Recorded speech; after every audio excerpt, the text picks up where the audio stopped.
Hello, everyone. Welcome back to another ERG resource session. We are excited to be back today, and I have been spending a lot of time talking about ERGs and communities. And as we wrap up Black History Month, which is if you're watching this on replay, I'm not sure when everybody's watching, if you're joining us live, we're recording this in February. And so as we wrap up the month, one of the um, things that I wanted to kind of tie together is ERGs and community partnerships. And there's no other person to have with me than Elizabeth Cotton. Elizabeth and I have been connected for a while in my other life as an ERG leader. So it's been a multiple full circle around. But talking about ERGs, again, the ERG research session is a live session where I bring professionals, experts, leaders to share insights in real time around topics that are very relevant for ERG leaders and companies that have ERGs. And so the context of communities, community advocacy, community building, and how this ties into ERG work is one that Elizabeth is very well positioned to talk about. So, hi, Elizabeth. Do you want to take a minute and introduce yourself? Yeah, and Lola, thank you so much for having me and your leadership and mentorship in this space. I really appreciate you seeing me as a thought leader and having me as a speaker. So my name is Elizabeth Cotton. I'm the executive director of Black Tech Link. I founded my organization in 2020, but I was doing the work that we do now even before then. We focus on workforce development, particularly in the Black community and other communities of color. And we also focus on STEM education. And so we have like what's called like a pipeline program. That's like our vision for our organization, where people enter business and tech at certain parts of their life. They get interested, and sometimes there's issues where they leave that industry.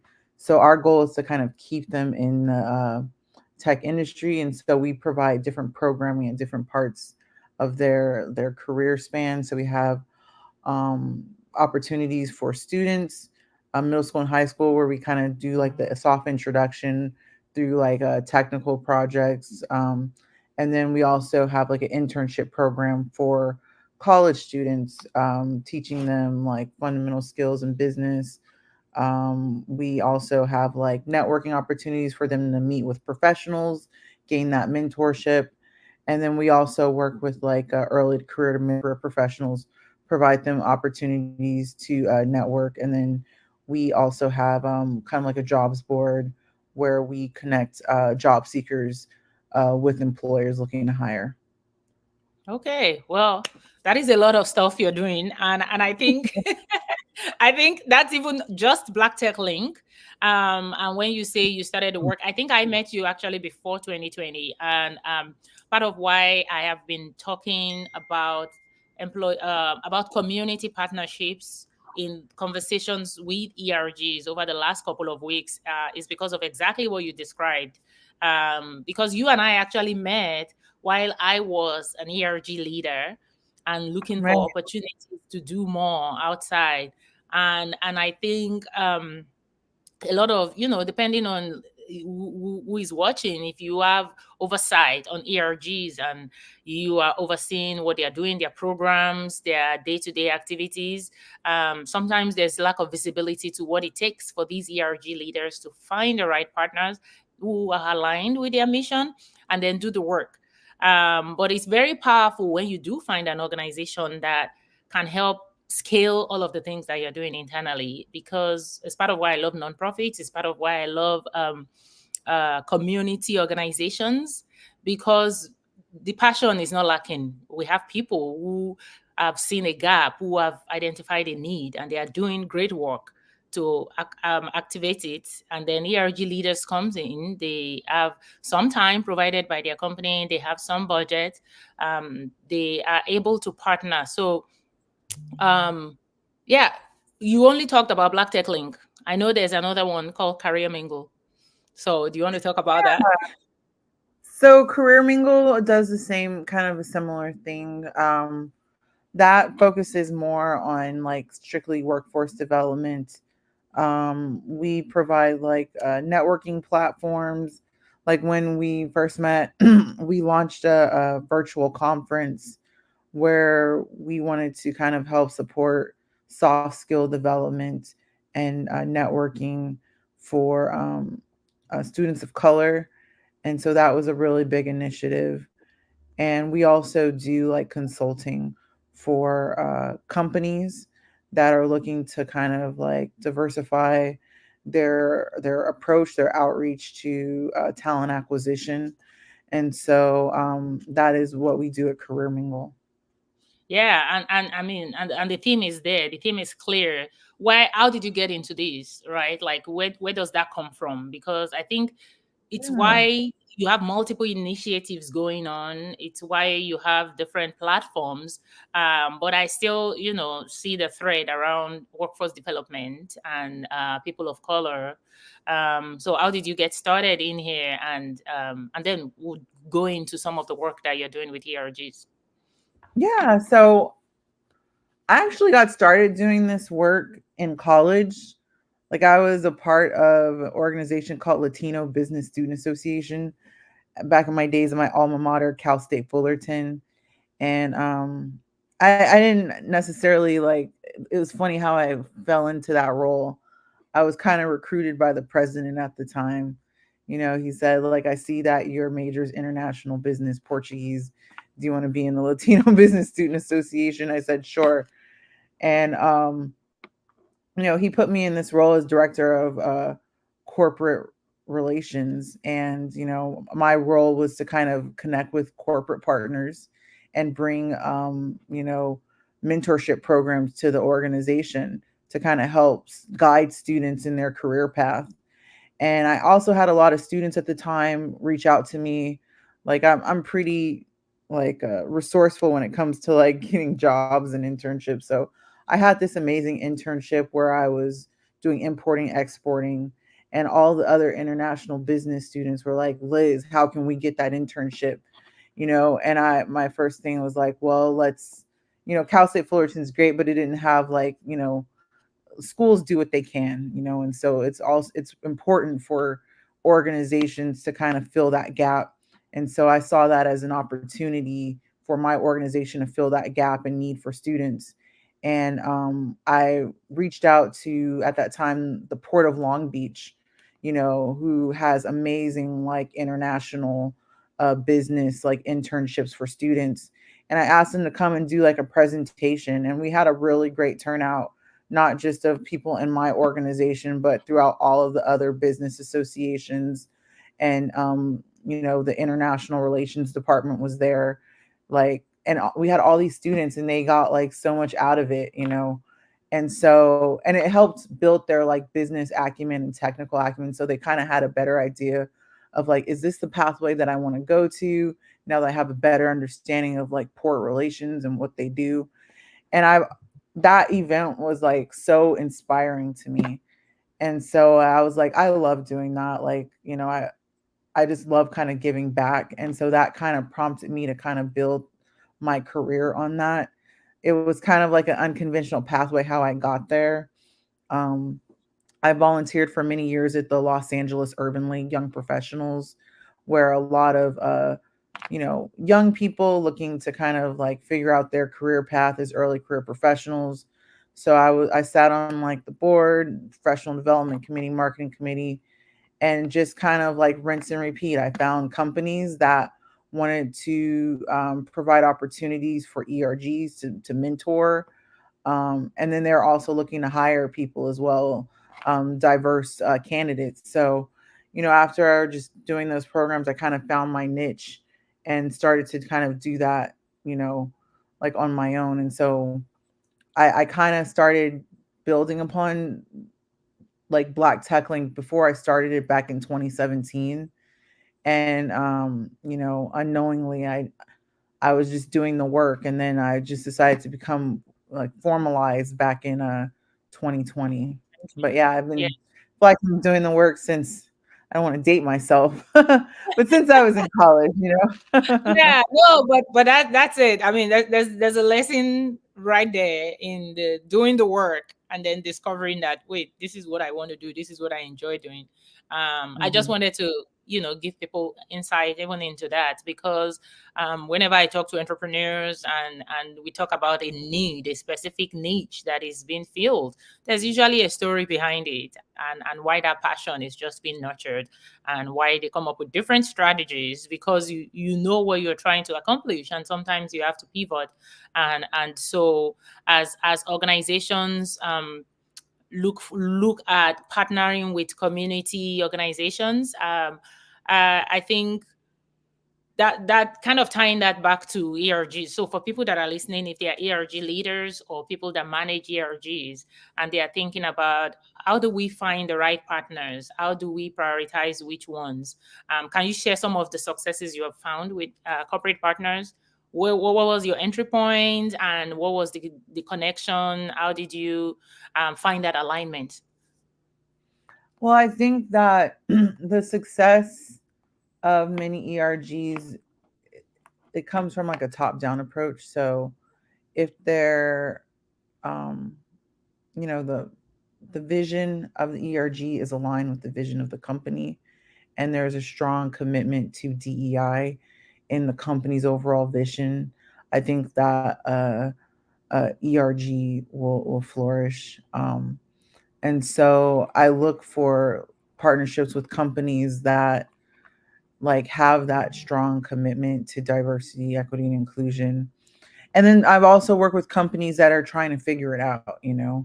Yeah, So um I think, just connecting with people and just saying, hey, this is an opportunity for your ERG members to become like involved in the communities that they're looking to serve. I think sharing that with, ERGs, and I think that's when they become like, okay, yes, this seems like a great program.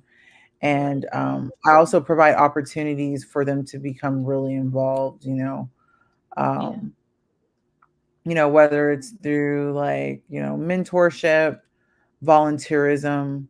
I think, finding community partners that offer that is really, really important.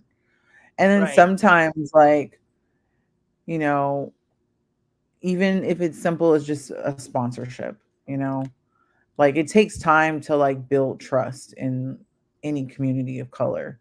And I think ERGs have to realize that like it's not going to happen overnight. But as long as you stay like steadfast and continue that open communication with community like organizations that are affinity based, I think you'll start building the trust, and I think you'll start seeing companies will start seeing the ROI. And I think that ROI is, they want to hire, diverse candidates, more diverse candidates. But I'm saying like before you post a job in an affinity group or a community organization, build that rapport and build trust. With the And so, community. Yeah, and that's mhm. where the relationships come in. Because again, okay, Black History Month is not like Black ERGs are not doing something all year long. But I love to just take advantage of, because Black ERGs have this unique niche, right? We're Mhm. talking about racism. We're talking about a lot of deeper issues that maybe not all the ERGs have to address that. And I think Black ERGs is usually sometimes harder for Black ERGs to get the support that they need. But it's also a key part of why community partnerships are important when you're talking about ERG work and community, because a lot of organizations do want to address that hiring and engagement, diversity of demographics among their employees, especially if they are located in an area with a very diverse population, right? So I love what you said. It takes time to build trust. What are those opportunities that and this is for people that are listening, that part of ERGs. If you're choosing a community partner, it's also important to find those touch points. How does that partnership give you an opportunity to steadily grow into the relationship, right? Like volunteer. It's not just write a check to an organization and walk away. is what Mhm. experiences are being curated between the organizations, and that's really where the ERGs come in, because Yeah. um, of why I don't start these conversations with money is because we've also seen organizations that will write check and just walk away. And what you're describing, what your vision and the work that you're doing is beyond just write a check, is that partnership. We want companies that will bring people of color, young youth, early career professionals in for internships. We want mentors that will come in for our programs, right? What are some of the programs that you have put in place well, in the last 12 months? So give us some example of programs that you have set up. Yeah. So each year we do like a big event at the local community college, San Diego College of Continuing Education. It's called our annual Community Health and STEM Fest, and we created this uh, during 2021 during the COVID-19 pandemic with a goal of providing healthcare resources to the community and also addressing, myths, dispelling myths people had about the COVID-19 uh, um, issues and COVID-19 vaccinations. And so we wanted to also provide like a space where people could come and learn about it and also get the vaccination. And then in building that platform, we had, hey, family services as you need it, all these wraparound services, all these other community organizations wanted to be a part of it. And so that was really big. And then part of that event is also our career fair. So during the pandemic, a lot of people lost jobs. And so we wanted to kind of have an opportunity where employers that were looking to hire, make connections, were there, and also seen as like resources to support communities of color. And so that's kind of like what we built our event on. Like this year, it'll be our fourth year going into this program, and we'll host in September. But that's like a program we have like ERG groups come. They'll do like mock interviews with job seekers that are there, and then they'll also just help like build the event. Also, they'll help plan the event as well. So we have our ERG groups will also be on the planning committee throughout the year to help make it a great program. And that's also how they get involved in the community as well. So it may not just be like a one time just show up, but also be like help us plan like what our program looks like. And I think that provides like a lot of um, like value to organizations and companies as well, and they're really Yeah. involved in the community. Some other programs we do are our youth STEM and robotics program. We do it in the spring and the fall semester, and it's basically a 6 8 week program where we support middle school and high school students, and we teach them like STEM concept fundamentals.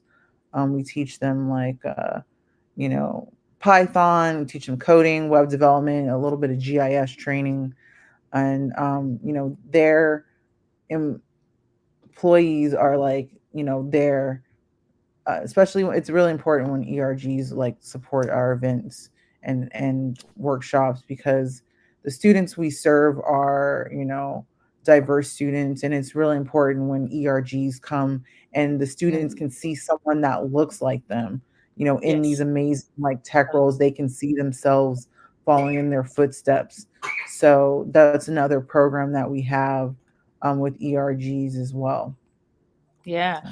No, and that's, thank you for sharing that. I think this is a critical spotlight also. I know we're doing this virtually, so people are watching from different locations. I'm based in San Diego, California, and a lot of the clients I also work with are companies with multiple sites. And so when I add the word community partnership to these, is also um, emphasizing the need for your site to find partners in their location. So I think, Mhm. a lot of what Elizabeth is describing is plugging into companies and their locations and their employees in San Diego area. And so if you're listening to these, a lot of times ERGs have challenge with support for their partnerships because everything needs to go through corporate and global.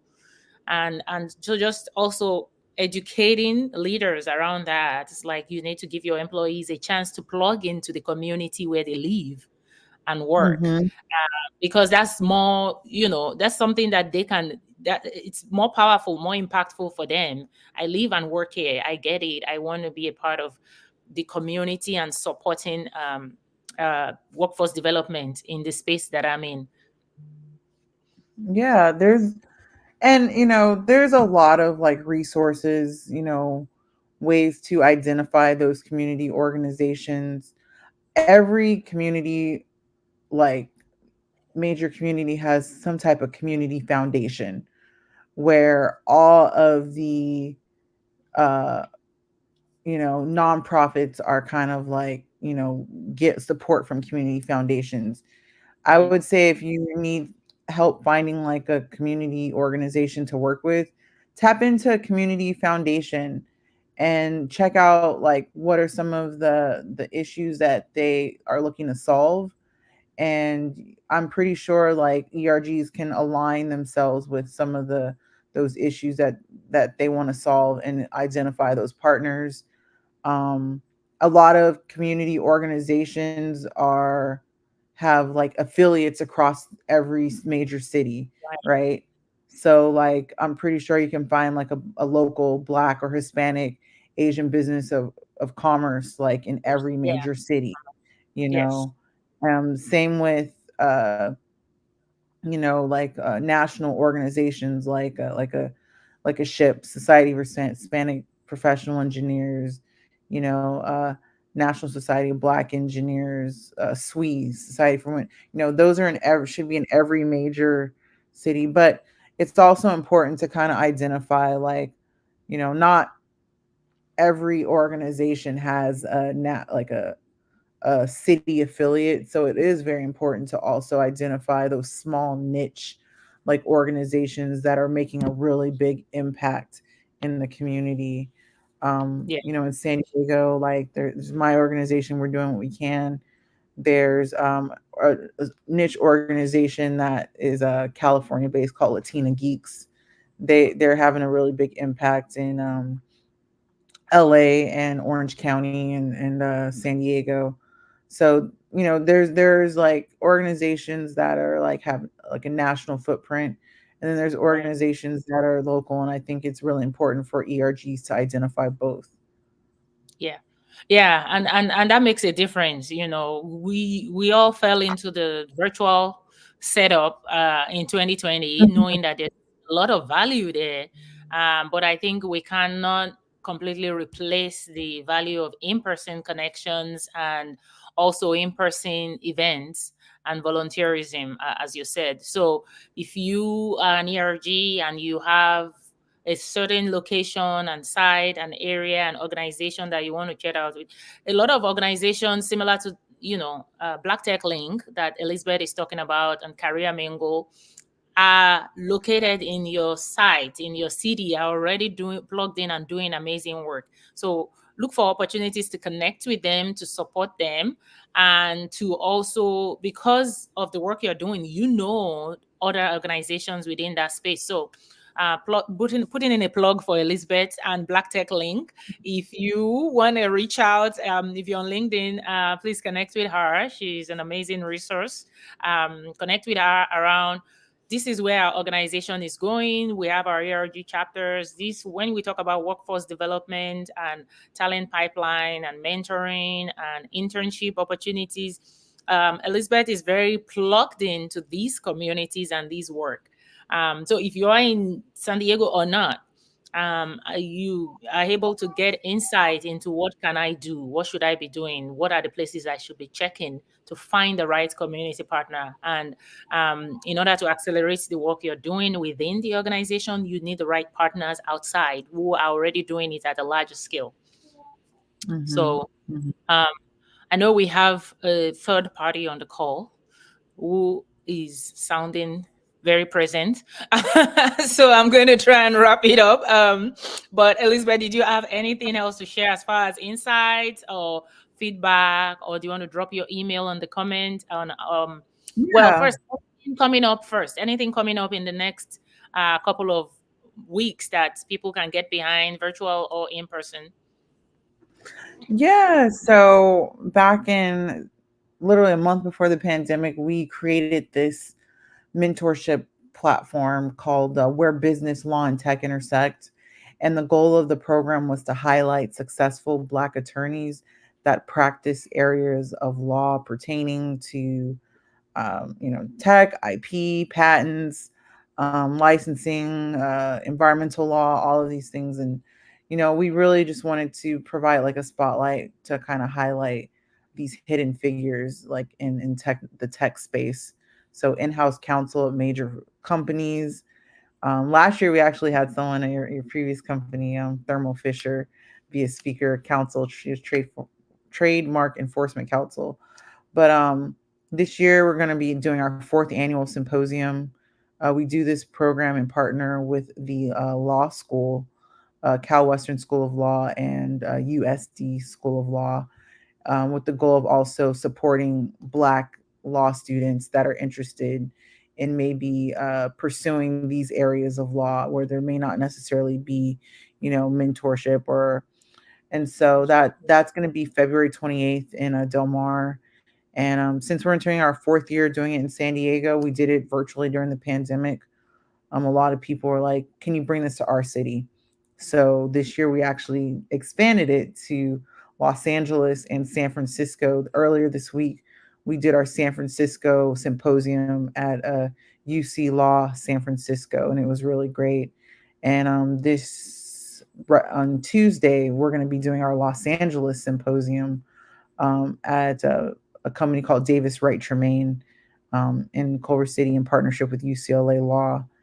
And so my goal is to kind of like expand this program, kind of like have it in every major city to highlight like these amazing attorneys and support like Black law students across the country. But I'm really glad that we're able to kind of have a statewide reach this year and then hopefully expand it next year. But next week That's is awesome. our LA and San Diego symposiums. Yeah, that's awesome. Thank you for sharing that. I was not aware. I think I got the newsletter, but on a follow-up note, I will, if you are watching these on the comments, I'm going to drop Elizabeth's contact. Another resource that you could easily get access to is to get on their distribution list, so you are aware of some of these programs and initiatives as they come up.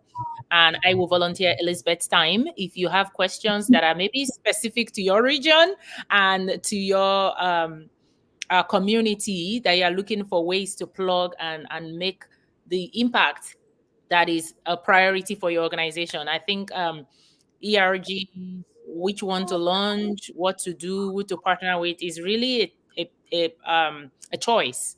There's so many things that companies can get behind, but I think as an organization, you have to really understand what are the priorities for us right now and who are the right partners that can move things along. So this is a spotlight on Black Tech Link, but it's not exhaustive.